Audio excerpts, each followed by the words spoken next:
नमस्कार दोस्तों, मेरा नाम शीतल चौहान है और मेरे YouTube चैनल पे आप सभी का स्वागत है। तो जैसे कि आपने थंबनेल पढ़ लिया है, हम देखेंगे MPPSC मेंस 2021 के फोर्थ पेपर को, एथिक्स के पेपर को। ठीक है, क्योंकि हमारा मेंस आने वाला है 2022 वाला, अक्टूबर एंड में शुरू होगा, जो नवंबर 6 दिन तक चलेगा लगातार। और आपको पता होना चाहिए कि MPPSC किस लेवल पे पेपर बना रहा है, ताकि आप अपनी प्रिपरेशन को माप सको कि आप कहाँ स्टैंड करते हैं और कितनी इम्प्रूवमेंट की आपको ज़रूरत है। ठीक है, तो फोर्थ पेपर हम देखेंगे एथिक्स वाला। इससे पहले वीडियोस आ चुके हैं पेपर 1, पेपर 2, पेपर 3 के। अगर आपने वो नहीं देखे हैं तो प्लीज़ आप मेरे चैनल पर विजिट कीजिए और वो वाले वीडियोस भी देखें और अपने फ्रेंड्स के साथ भी शेयर कर सकते हैं। अगर आपको वीडियोस पसंद आते हैं, मेरी मेहनत आपके काम आती है, तो प्लीज़ चैनल को सब्सक्राइब करना है और वीडियोस को लाइक करना है, अपने फ्रेंड्स के साथ शेयर करना है। तो आइए फिर देखते हैं पेपर 4 एथिक्स का। ठीक है, आइए वीडियो शुरू करते हैं। आइए तो फिर पेपर डिस्कस कर लेते हैं एथिक्स का। इसमें 20 very short answer type questions आते हैं जो 2 नंबर के होते हैं। 1-2 नंबर का होता है और ऐसे 20 प्रश्न आते हैं, तो टोटल 40 मार्क्स। तो 1.1 हम देखते हैं। बुद्ध के इदम प्रत्ययता जो सिद्धांत है, ये जो थ्योरी है, वो आपको एक्सप्लेन करनी है। एक्सप्लेन बुद्धिस्ट थ्योरी ऑफ इदम प्रत्ययता। ठीक है। 1.2 है according to Plato which idea coordinates all the ideas. 1.3 which Greek philosopher find the knowledge as a prime base of morality. ठीक है, आगे बढ़ते हैं। ये सारे थिंकर्स पे प्रश्न थे।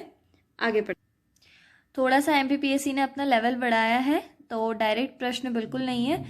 तो चलो फोर्थ वाला पढ़ लेते हैं। He is one and Onkar formed, आदि पुरुष एंड अकाल। ठीक है, वह एक और ओंकार स्वरूप है, आदि पुरुष और अकाल है, यह किसका भाव है। ठीक है, हु थिंक्स सो, ये भी थिंकर्स के ऊपर है कि किसने, कौन ऐसा सोचता था। एक स्टेटमेंट दे दिया है और आपको उन थिंकर का नाम बताना है। 1.5 पर बात कर लेते हैं। Point out the 3 components of evolution process of Shri Aurobindo. Aurobindo की जो इवोल्यूशन प्रोसेस थी, उसके 3 कॉम्पोनेंट्स कौन कौन से थे वो आपको बताने थे। Right the definition of attitude. ये बहुत सिंपल है। एटीट्यूड एप्टीट्यूड आपके सिलेबस में डायरेक्टली मेंशन है, आपसे डेफिनेशन पूछी है कि एटीट्यूड को एक्सप्लेन करना है, एप्टीट्यूड को एक्सप्लेन करना है। ठीक है। 8th है डिफाइन द ऑर्थोडॉक्स, रूढ़िवादिता को परिभाषित कीजिए। 9th है डिफाइन एम्पैथी, ये भी बहुत इजी है, डायरेक्ट क्वेश्चन है। Write the definition of emotional intelligence proposed by Mayer and Salovey. ठीक है, तो ये इन दोनों के द्वारा दी गई इमोशनल इंटेलिजेंस की डेफिनेशन पूछी गई थी। आपको इन दोनों के द्वारा जो दी गई है वही लिखनी थी, है ना। 11th पढ़ते हैं। What is required for ethical governance to work. ठीक है, नैतिक शासन को कार्य करने हेतु क्या आवश्यक है, इस पे आपको बताना था। 12th है how are ethics and integrity associated with each other. Ethics और इंटीग्रिटी किस तरह से एसोसिएटेड है एक दूसरे से, ये आपको बताना है। What is ethical reasoning, ethical reasoning आपको बतानी है। 14th है what do you mean by moral dilemma. Moral dilemma से आप क्या समझते हैं, ये आपको बताना था। 15th पढ़ लेते हैं। What is the origin of the word concise, है ना। कंसाइज का जो ओरिजिन है वो कहाँ से है वो आपको बताना था।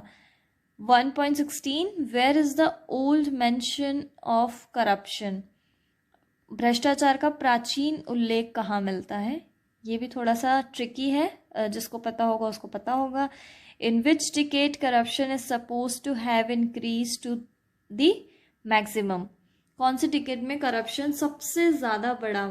ठीक है, ये आपको बताना है।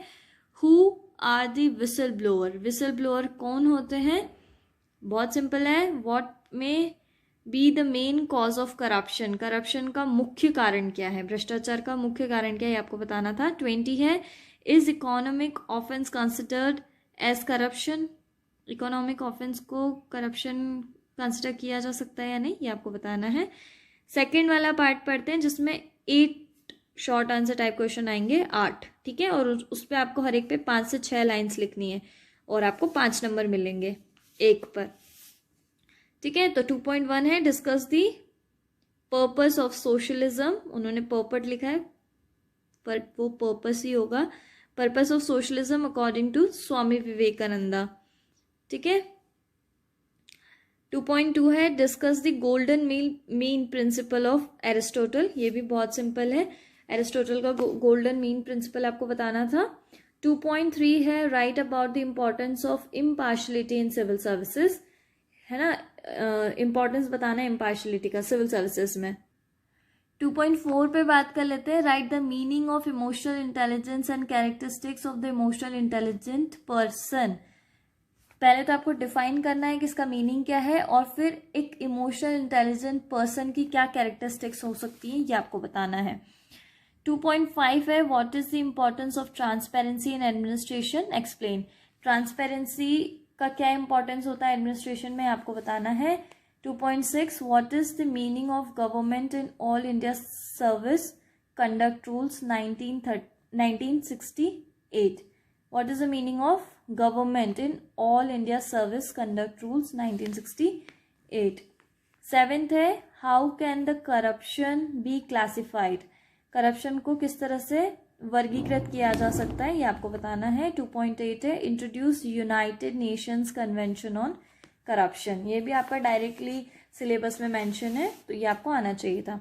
अब थर्ड पार्ट देख लेते हैं जिसमें आपको 4 लॉन्ग आंसर टाइप क्वेश्चन लिखने होते हैं, 4 200 शब्दों में, एक 200 शब्दों में लिखना है। ठीक है, और उसके आपको मिलेंगे 20 नंबर, एक के 20 मिलेंगे, ऐसे 4 लिखने हैं तो ये पूरा पोर्शन कितने का है 80 नंबर का।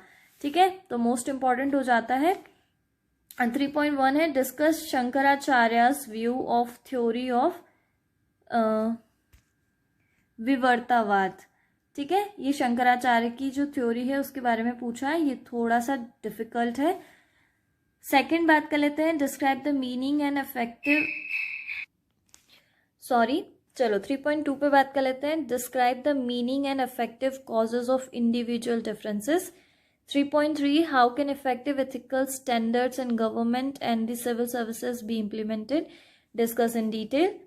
शासन और लोक सेवा में प्रभावशाली नैतिक मापदंडों को कैसे क्रियान्वित किया जा सकता है, विस्तार से बताइए। भ्रष्टाचार के विरुद्ध में जो प्रियम्बल है यूनाइटेड नेशन कन्वेंशन का करप्शन के अगेंस्ट, उसको आपको डिस्क्राइब करना था। Describe the preamble of United nation convention on corruption. अब यहाँ पे आ जाती है केस स्टडी जो मैं बिल्कुल पढ़ के नहीं बताने वाली हूँ, आप इसको पॉज करना और पढ़ लेना। यहाँ पे आपको 2 केस स्टडी दी जाती है और 5 प्रश्न पूछे जाते हैं। एक केस स्टडी दी जाएगी, उस पर 5 प्रश्न होंगे और हर एक प्रश्न 4 नंबर का होगा। ठीक है, तो फिर वो 20 नंबर की एक केस स्टडी हो जाएगी। सॉरी, तो आप इसको पॉज करना और हिंदी मीडियम वाले बच्चे यहाँ पढ़ेंगे और इंग्लिश मीडियम वाले बच्चे यहाँ से पढ़ेंगे। ठीक है, आप प्लीज़ पॉज करके इसको पढ़ लेना। फिर ये प्रश्न दिए हैं चारों 5, ये आपको देखने हैं और हर एक प्रश्न 4 नंबर का है। इसका जवाब देंगे 4 नंबर, इसका जवाब देंगे 4 नंबर, 4 नंबर, 4 नंबर, 4 नंबर। इस तरह से ये 20 नंबर का पोर्शन हो जाता है। एक केस स्टडी 20 नंबर की आती है और ऐसी 2 केस स्टडी आती है। तो ये आप पॉज कर लीजिएगा और पढ़ लेना। ठीक है, बिल्कुल भी अच्छी उन्होंने केस स्टडी नहीं दी, तो ये सेकंड केस स्टडी है, इसको पढ़ लो, पॉज करना और पढ़ना इसको अच्छे से। हिंदी मीडियम वाले यहाँ पढ़ेंगे और ये इंग्लिश मीडियम वालों के लिए।